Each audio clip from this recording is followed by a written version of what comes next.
अगर हम previous class की बात करते हैं तो हमने अभी तक वर्ल्ड वाइड वेब के बारे में स्टडी कर लिया था। वर्ल्ड वाइड वेब में हमने पढ़ा कि क्या होता है www। ये दुनिया भर की सभी वेबसाइट का समूह होता है। हमने स्टडी किया वेब पेज क्या होता है, हमने स्टडी किया वेबसाइट क्या होती है, हमने स्टडी किया सर्वर क्या होता है, हमने स्टडी किया क्लाइंट कंप्यूटर क्या होता है। हमने सर्वर के बारे में स्टडी किया, क्लाइंट कंप्यूटर के बारे में स्टडी किया। जो वेबसाइट को खोलता है यानी वेबसाइट का इस्तेमाल करता है वो क्लाइंट कंप्यूटर होता है, और जो इसकी सर्विस प्रोवाइड करता है यानी कि वेबसाइट को आपके पास भेजने का काम करता है वो सर्वर होता है। ठीक है। और आपको कभी भी कोई वेबसाइट खोलनी होती है तो आप क्या करते हो, आप जनरली जैसे मान लीजिए मैं अपने इसी ये जो स्क्रीन आपके सामने है ये आईपैड की स्क्रीन है। इस स्क्रीन पे अगर मैं चाहता हूं एक्चुअली सॉरी, अगर मैं अपने आईपैड पर कोई वेबसाइट खोलना चाहता हूं तो मैं क्या करूंगा, मैं जाऊंगा आईपैड की स्क्रीन पर, होम स्क्रीन पर, और यहां पर सफारी वेब ब्राउजर पे क्लिक कर दूंगा। जैसे ही सफारी वेब ब्राउजर पर क्लिक करूंगा कोई ना कोई एक वेबसाइट खोलने के लिए मुझे स्पेस मिल जाएगा। जैसे यहां पर कौन सी वेबसाइट खुली हुई है, क्रिकबज की। कौन सी वेबसाइट है, क्रिकबज की। अभी वर्ल्ड कप चल रहा है और वर्ल्ड कप में कल की बात अगर मैं करूं तो कल इंडिया और श्रीलंका का क्रिकेट मैच हुआ, और इस मैच में कुछ खतरनाक रिजल्ट आए, और इस रिजल्ट की अगर मुझे जानकारी चाहिए तो मैं वहां पर क्लिक कर दूंगा और हाइपरलिंक से मैं पहुंच जाऊंगा ये जानकारी लेने की इंडिया और श्रीलंका ने कितने रन बनाए। किसने, इंडिया, सॉरी इंडिया और श्रीलंका ने कितने रन बनाए, जिसमें से इंडिया 357 रन और श्रीलंका ने केवल 55 रन ही बनाए और ऑल आउट हो गई। और इंडिया जीत गई, कितने रनों से जीत गई, इंडिया यहां पर 302 रन से जीत चुकी है। अगर जूम करूं तो आपको दिखेगा कि इंडिया वॉन बाय 302 रन। तो मुझे बेसिकली क्रिकेट की जानकारी मिली, किससे मिली, एक वेबसाइट से। ये वेबसाइट कहां पर होगी, ये कहीं क्रिकबज का, सॉरी ये कहीं क्रिकबज का अपना एक सर्वर होगा, कहीं क्रिकबज का अपना एक क्या होगा, सर्वर होगा। और उस सर्वर से जानकारी इंटरनेट के रास्ते होते हुए मेरे पास तक पहुंच रही है, या मेरे आईपैड तक या मेरे कंप्यूटर तक पहुंच रही है जब मैं ये वेबसाइट खोलता हूं। तो आपने देखा कि मैंने एक सॉफ्टवेयर का इस्तेमाल किया जिसे एप्पल सफारी कहते हैं। हमने क्या किया, एक सॉफ्टवेयर का इस्तेमाल किया जिसे एप्पल सफारी कहते हैं, और जब एप्पल सफारी पर क्लिक किया तब ये सारी चीजें मैं खोलने के काबिल हो पाया। तो मैं यही बताना चाहता हूं कि आपको वेबसाइट की अगर सर्विस प्रोवाइड करनी है या वेबसाइट को आपको यूज करना है यानी उसकी सर्विस लेनी है, दोनों ही कंडीशन में आपको क्या चाहिए, सॉफ्टवेयर चाहिए, क्योंकि कंप्यूटर में कोई भी काम बिना सॉफ्टवेयर के नहीं होता है। मोबाइल में भी आपको एप्स की रिक्वायरमेंट होती है, ऐप चाहिए आपको किसके लिए, किसी भी काम को कंप्लीट करने के लिए। तो जिस भी आप सॉफ्टवेयर का इस्तेमाल क्लाइंट कंप्यूटर पे करते हैं उस सॉफ्टवेयर को वेब ब्राउजर कहते हैं, और जिस सॉफ्टवेयर को आप सर्वर कंप्यूटर पे इस्तेमाल करते हैं उसे हम वेब सर्वर के नाम से जानते हैं। यानी कि वेब ब्राउजर कहां यूज हो रहा है, यहां पर, और यहां पर यूज होने वाला वेब सर्वर होता है। ठीक है ना। तो पढ़ते हैं वेब ब्राउजर की परिभाषा। वेब ब्राउजर एक एप्लीकेशन प्रोग्राम है जो वर्ल्ड वाइड वेब पर स्थित हाइपर टेक्स्ट डॉक्यूमेंट यानी कि वेबसाइट, हाइपर टेक्स्ट डॉक्यूमेंट क्या, वेबसाइट। हाइपर टेक्स्ट डॉक्यूमेंट क्या होता है, बेसिकली HTTP से ही यानी हाइपर टेक्स्ट मार्कअप लैंग्वेज से ही हाइपर टेक्स्ट डॉक्यूमेंट बनता है जो कि एक वेबसाइट होती है। उस वेबसाइट को उपयोग करता है यानी यूजर के लिए उपलब्ध कराता है। मतलब यूजर को कोई वेबसाइट खोलनी है तो वो यहां से मंगाने का काम कौन करता है, वर्ल्ड वेब ब्राउजर करता है। यह सॉफ्टवेयर HTTP प्रोटोकॉल पर कार्य करता है, किस पे, HTTP यानी हाइपर टेक्स्ट ट्रांसफर प्रोटोकॉल पे कार्य करता है। वेब ब्राउजर के माध्यम से वर्ल्ड वाइड वेब पर वेब पेज को देखना ब्राउजिंग या सर्फिंग कहलाता है। मतलब जो काम मैंने किया, क्या किया, मैंने ब्राउजर खोला, ब्राउजर में मैंने क्या देखा, ब्राउजर में मैंने देखा अपने काम की चीजें। एज एग्जांपल अगर मैं लेटेस्ट बात करूं तो लेटेस्ट नीदरलैंड और अफगानिस्तान का मैच होने वाला है, कितने बजे से, 2 बजे से, और लगभग 2 बजे से, हाँ लगभग 1 घंटे 13 मिनट और 51 सेकेंड बचे हुए हैं अभी इस क्रिकेट मैच को स्टार्ट होने के लिए। ये जानकारी हमें कौन प्रोवाइड कर रहा है, क्रिकबज प्रोवाइड कर रहा है। तो किसी भी वेबसाइट को खोलना और वेबसाइट में एक वेब पेज से दूसरे वेब पेज तक जाना, यही पार्ट ब्राउजिंग या सर्फिंग कहलाता है, जो मैं यहां पर कर रहा हूं। एज एग्जांपल मैं लाइव स्कोर की बात करूं, लाइव स्कोर सर्च करूं, लाइव स्कोर में कोई भी डेटा आ रहा है क्या, यूएई और नेपाल के मैच के बारे में डेटा आ रहा है। इसके अलावा अगर मैं बात करूं तो इंडिया और श्रीलंका के बारे में, तो ये रिजल्ट आ रहा है। मतलब हर जगह पर क्लिक करने पर एक अलग लिंक खुल रही है और एक वेब पेज से मैं दूसरे वेब पेज तक इजीली पहुंच पा रहा हूं, किसकी मदद से, हाइपरलिंक की मदद से। ये हमने पहले ही पढ़ लिया है, ठीक है। और ये कंप्लीट प्रोसेस क्या कहलाती है, ये कंप्लीट प्रोसेस कहलाती है वेब ब्राउजिंग या सर्फिंग। तो ये चीजें हमने पढ़ लिया, वेब ब्राउजर क्या है, जो सॉफ्टवेयर क्लाइंट कंप्यूटर पर इस्तेमाल हो। आगे बात करते हैं वर्तमान में प्रचलित कुछ वेब ब्राउजर के नाम और उसकी कंपनी का नाम और उसकी कार्यविधि के बारे में। तो एक वेब ब्राउजर जो पहले बहुत ज्यादा इस्तेमाल होता था उसे कहते हैं इंटरनेट एक्सप्लोरर। किस नाम से जानते हैं? Internet explorer. क्या काम करता है? पहली बात तो ये जानिए कि इसे माइक्रोसॉफ्ट कॉर्पोरेशन के द्वारा बनाया गया है। माइक्रोसॉफ्ट ने जो कि विंडोज बनाती है वही इंटरनेट एक्सप्लोरर भी बनाती है, जो विंडोज ऑपरेटिंग सिस्टम में अत्यधिक उपयोग में लाया जाता है। यह वर्तमान तक सर्वाधिक सर्वाधिक लोकप्रिय ब्राउजर में से माना जाता है। क्यों? क्योंकि आजकल अगर आप देखेंगे तो हर कंप्यूटर में या मैक्सिमम कंप्यूटर में विंडोज ऑपरेटिंग सिस्टम ही लोग यूज कर रहे हैं, और जहां विंडोज होगा वहां एक्सप्लोरर तो वो पहले से ही डाल के देते हैं और आप उसको यूज करने लगते हो, बात खत्म। और एक बार जिसको आप यूज करने लगे हमेशा आप उसी को यूज करते रहते हो। इसके बाद बात करें इसकी खासियत क्या है। पहली बात तो ये अत्यधिक तीव्र खुलता है और वेब पेज को प्रोसेस करता है, मतलब आसानी से वेब पेज को खोलने में मदद करता है। दूसरी बात, हानिकारक वेबसाइट से आपके सिस्टम को सुरक्षित रखता है, मतलब जब कभी भी आप कोई गलत वेबसाइट खोलेंगे आप तो नहीं जानेंगे कि वो वेबसाइट गलत है या नहीं, लेकिन जब भी आप कभी किसी गलत वेबसाइट को खोल रहे होंगे तो ये पहले ही अलर्ट दे देगा कि आपको इस वेबसाइट को नहीं खोलना चाहिए, ये आपके कंप्यूटर के लिए हार्मफुल हो सकती है, तो बचाने में मदद करता है। तीसरा पार्ट क्या, हानिकारक स्क्रिप्ट की पहचान करके उससे साइबर सुरक्षा प्रदान करता है, मतलब कहने का कि कोई भी एक ऐसा प्रोग्राम जो कि वायरस के रूप में आपके कंप्यूटर में आ रहा होगा उसको पहचान लेगा और उसको आपके कंप्यूटर तक पहुंचने से रोकेगा। साथ में लोकप्रियता के स्तर पर अगर देखें तो 15% ब्राउजिंग इसी से की जा रही होती है।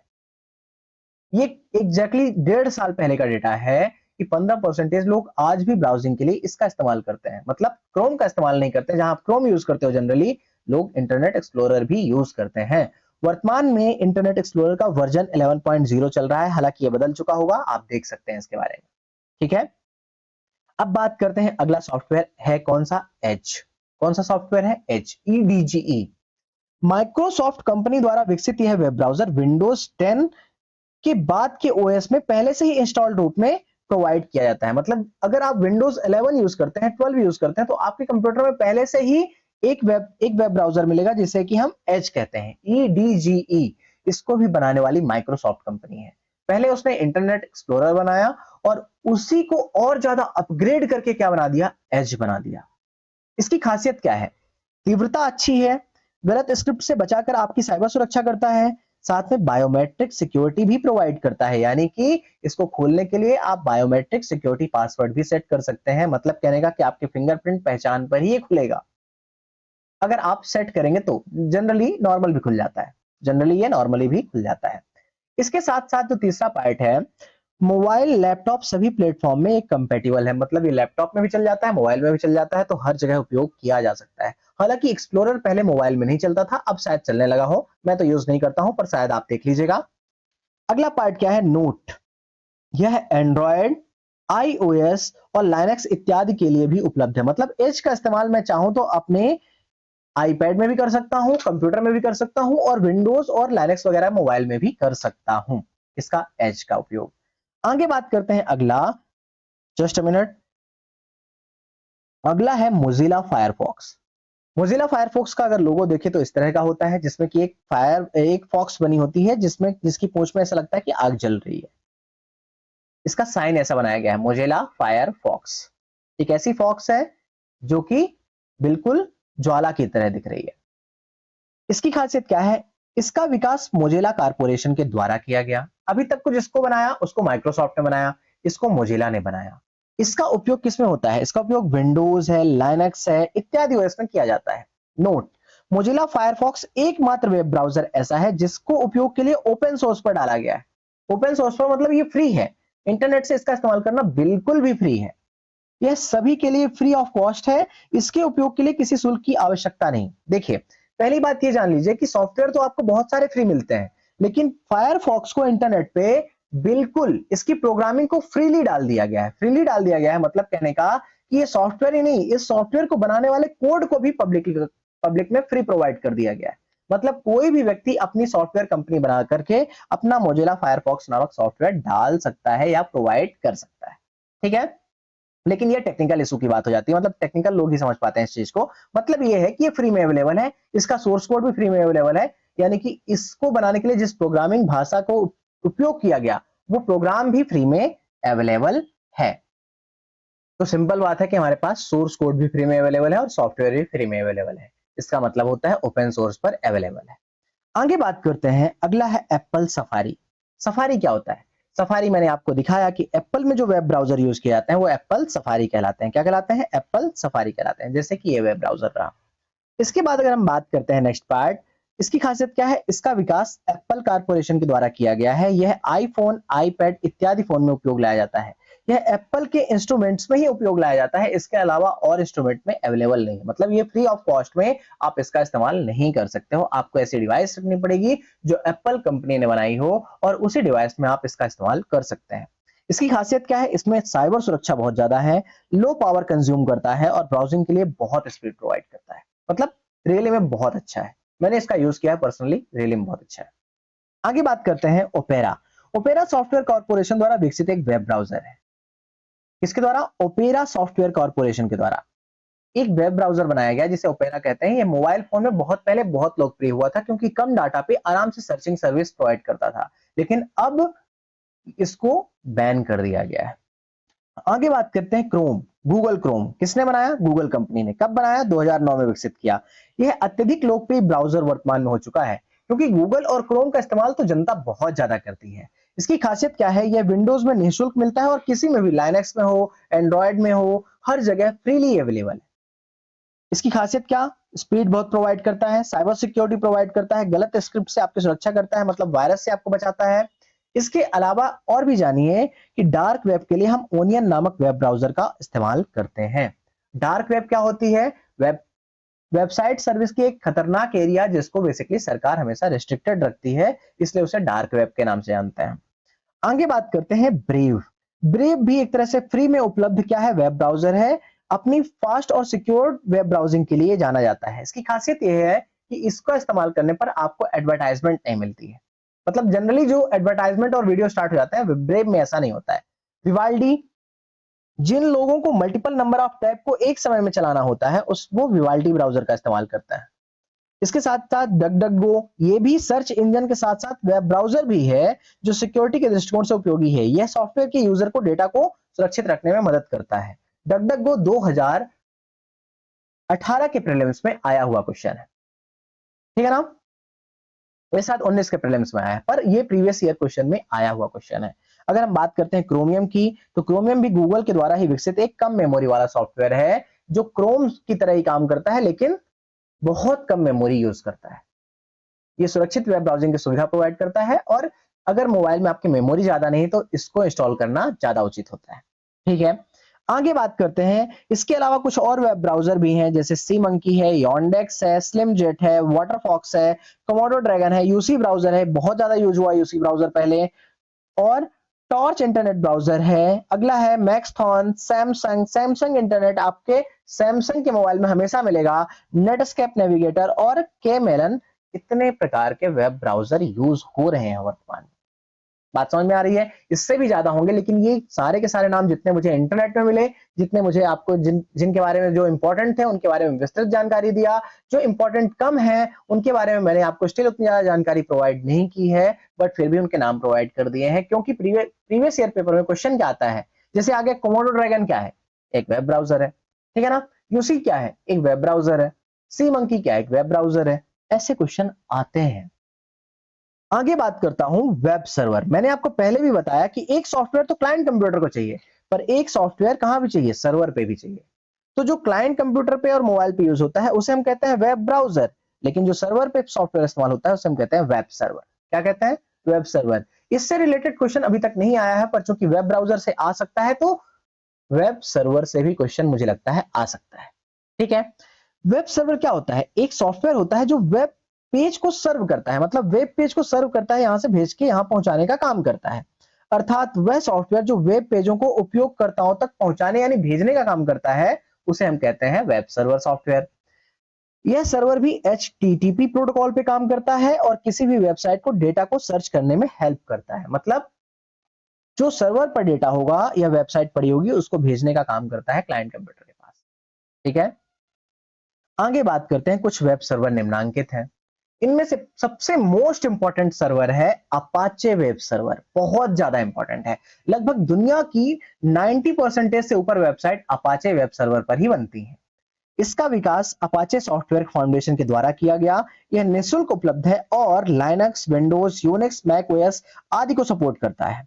अपाचे वेब सर्वर का वर्तमान में लेटेस्ट वर्जन 2.4.4.6 है। अब हो सकता है कि ये नया वर्जन इससे आ गया हो, पर अपाचे हम किसका यूज कर रहे हैं? 2.4.4.6 का, और ये निःशुल्क उपलब्ध है और ये Linux, Windows, Unix, Mac OS हर जगह उपयोग में आता है, हर जगह, ठीक है ना। पर सबसे ज्यादा इसका उपयोग हो रहा है लाइनक्स में और यूनिक्स में, ठीक है। खासकर उबुंटू जैसे ओएस में बहुत ज्यादा इस्तेमाल हो रहा है। मैंने इसका इस्तेमाल किया है। मैं क्या है कि मैंने कुछ छोटी मोटी वेबसाइट बनाई थी कॉलेज लेवल में, जब अपन प्रोजेक्ट बना रहे थे तो उसमें अपाचे सॉफ्टवेयर का इस्तेमाल किया था, और अपाचे सॉफ्टवेयर बहुत इंपॉर्टेंट होता है वेब सर्वर के दृष्टिकोण से। आगे बात करते हैं Microsoft internet information service, IIS web browser. ये वेब ब्राउजर कौन यूज करता है? इस वेब ब्राउजर का इस्तेमाल हमेशा विंडोज ऑपरेटिंग सिस्टम यूज करने वाले, इस web browser sorry Windows operating system इस्तेमाल करने वाले लोग इस प्रकार के वेब सर्वर का इस्तेमाल करते हैं। कौन से वाले का? Microsoft internet and information service. इसका डेवलपमेंट करता कौन है? माइक्रोसॉफ्ट कॉर्पोरेशन, और यह अपाचे के समान फीचर प्रोवाइड करता है, पर यह केवल विंडोज के ऑपरेटिंग सिस्टम में ही चलता है, बाकी के में नहीं चलता है। लेटेस्ट वर्जन की बात करें तो IIS 10.0 है। आगे बात करते हैं अपाचे टॉमकैट। इसका विकास सन माइक्रो सिस्टम ने किया, मगर बाद में इसको क्या किया? अपाचे फाउंडेशन को प्रोवाइड कर दिया गया, और अब इसका इस्तेमाल भी अपाचे ही करता है। आगे बात करते हैं तो है लाइट टीपीडी। लाइट का मतलब ये बहुत हल्का है, बहुत कम मेमोरी यूज करता है और बहुत बढ़िया काम करता है। यह अत्यधिक कम मेमोरी उपयोग करने वाला वेब सर्वर है, साथ ही तीव्रतम गति क्षमता और बेहतर सर्विस के लिए जाना जाता है। तो जब भी आपसे पूछे कि LIGST TPD क्या है, तो ये क्या है? एक प्रकार का वेब सर्वर है या वेब सर्वर सॉफ्टवेयर है। उसके बाद NGINX या इंजीनिक्स नाम से जाना जाता है। अपाचे के बाद सबसे ज्यादा उपयोग किया जाने वाला यह दूसरा निःशुल्क सर्वर है। अपाचे फ्री में अवेलेबल है, इंजीनिक्स भी फ्री में अवेलेबल है, लेकिन सबसे ज्यादा उपयोग कौन किया जाता है? अपाचे, फिर इंजीनिक्स। और अगर हम विंडोज वाले बात करें IIS की, तो ये बहुत ज्यादा कम इस्तेमाल होने वाला क्या है? वेब सर्वर है या सॉफ्टवेयर है। आगे बात करें तो इसके अलावा अन्य वेब सर्वर निम्नांकित हैं। पहला है Node.js, दूसरा है Lightspeed, तीसरा है Sun Java micro system web server, जिसको कि किसने बनाया है? सन माइक्रो सिस्टम ने ही बनाया है। बात क्लियर हो गई? तो ये हो गया क्या? Web server. हमने दो प्रकार के सॉफ्टवेयर पढ़े। एक सॉफ्टवेयर जो क्लाइंट कंप्यूटर में चल रहा है उसे हम वेब ब्राउजर कहते हैं। दूसरा सॉफ्टवेयर जो कि सर्वर कंप्यूटर में चल रहा है जिसे हम वेब सर्वर के नाम से जानते हैं। इसके साथ साथ फाइल सर्वर। फाइल सर्वर क्या होता है? देखिए, वेब सर्वर तो आपने पढ़ लिया, जो आपको वेबसाइट की सर्विस प्रोवाइड करता है, लेकिन जब कभी भी फाइल की सर्विस आपको प्रोवाइड करनी होती है, वहां पर आप क्या यूज करते हैं? फाइल सर्वर इस्तेमाल करते हैं। एज अ सिंपल एग्जांपल अगर आप देखें तो अगर मान लीजिए आपको कोई फाइल डाउनलोड करनी है, कहां से? सर्वर से। जैसे मान लीजिए कि अगर मान लेते हैं ये क्या है? ये गूगल ड्राइव। ये गूगल ड्राइव का सर्वर है, और गूगल ड्राइव में जनरली हमारी फाइलें सेव होती हैं।